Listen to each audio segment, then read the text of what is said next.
Hello there, this is Jimmy speaking. I'm going to walk you through the new Writing Basics content and show you some workflows which may help you implement this resource in order to help students improve their writing skills. So the first thing to do is to locate the resource. So in the content library, you should see the Writing Basics folder under the Featured section. So if we click into there, you'll see that it's broken up into two different folders. So the course is quite large. So we have created a year 7 and 8 course and a years 9 and 10 course. The lesson that's standalone here is a vocabulary practice lesson. So this vocabulary is all linked to the writing lessons. So some of the language that the students encounter when they do these lessons will be defined here, and they can just refresh that language. So if we pop into the year 7 and 8 folder, you'll see that the course is broken up into writing purposes.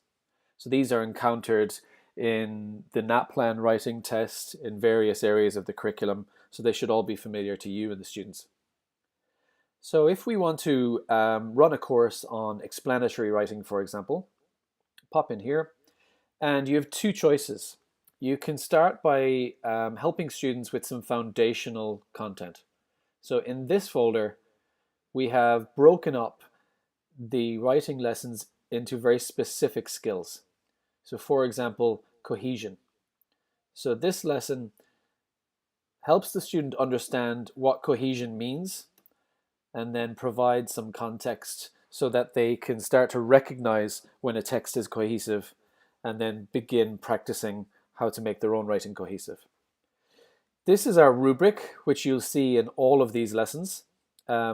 These rubric points are repeated so the students get used to this language, and this has been taken from the Australian curriculum and the rubric for NAPLAN writing, so you'll be familiar with a lot of these rubric points.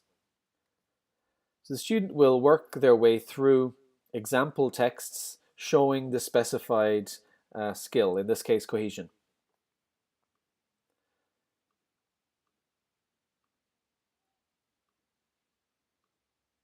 Eventually they'll have to work contextually and interact with some text in order to show that they are starting to understand how to make something cohesive in this case. So very much they're just learning about how to recognize cohesion and hopefully getting an idea of how they might start to improve their own cohesion. And then they get to practice a little bit at the end. But the emphasis of these foundation lessons is unpacking the language, unpacking the criteria that they have to meet when they write for assessments or putting together writing with the goal of achieving their senior level English. So all of these individual skill lessons are structured in the same way. And once they get through these, you can either go into the writing practice. And again, we're just in the explanatory writing folder.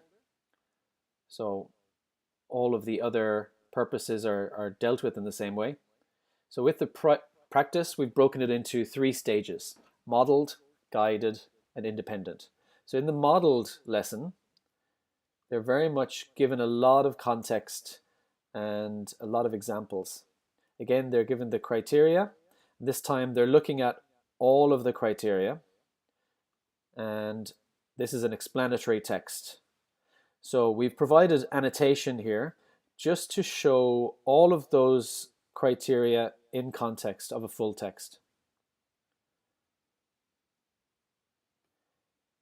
The shared writing is a little bit different. This time they get an explanatory text and they have to answer questions based on the annotation. So in this case, what purpose does the humorous title serve?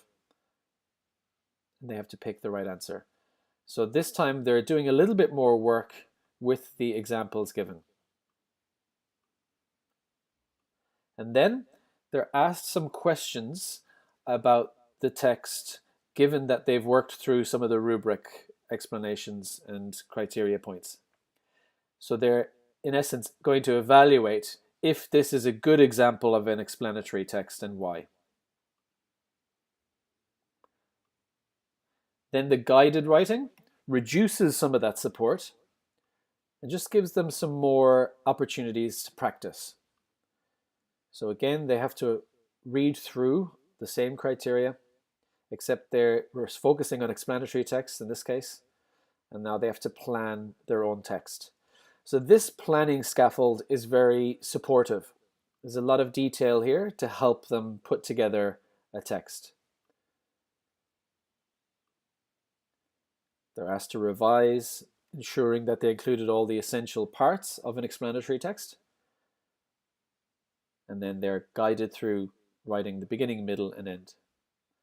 And they copy and paste all of those sections into one full text and reflect on the rubric again. Did they meet all of these criteria? At that point, they will submit, and you can evaluate the level of their ideas and thinking, and hopefully they've got a well-structured text. If they do well up to that point, they can move on to the third stage, which is independent writing. And again, this is just a further reduced scaffold. So really, they just have to put all these skills together and plan and write a full text. And this scaffold is very minimal. We've left the checklist in again to keep those good work habits around drafting.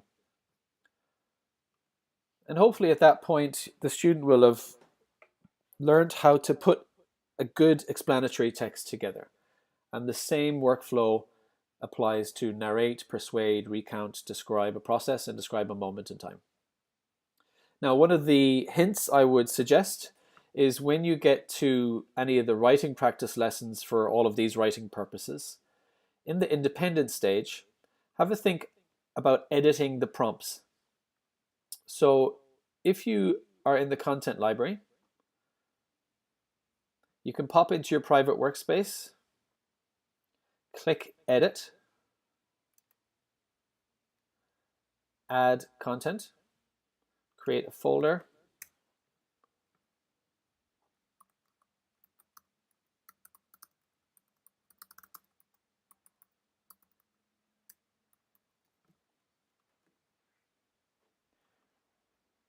create a new, copy content here, and then find that independent writing lesson that you're looking for. So let's explain writing practice and independent, confirm selection. And then when you open up that lesson in your private workspace, you can click Edit. And then where the writing prompts are, you can edit the slide. The reason this is helpful is because you can create topics that are specific to something you're teaching. Maybe it's a text or a theme or a particular process the students are working through, and this will make all of the writing lessons they do on EP a little bit more meaningful. Save whatever you edit, and then you can assign the lesson from within here or move it into My School's content into a custom folder you've already created. So I hope that helps you understand how to use the Writing Basics resource a little bit better. If you have any questions, get in touch with us at support@educationperfect.com, and I will always be happy to have a call and have a chat and see how you guys are using this so we can showcase some of your good work.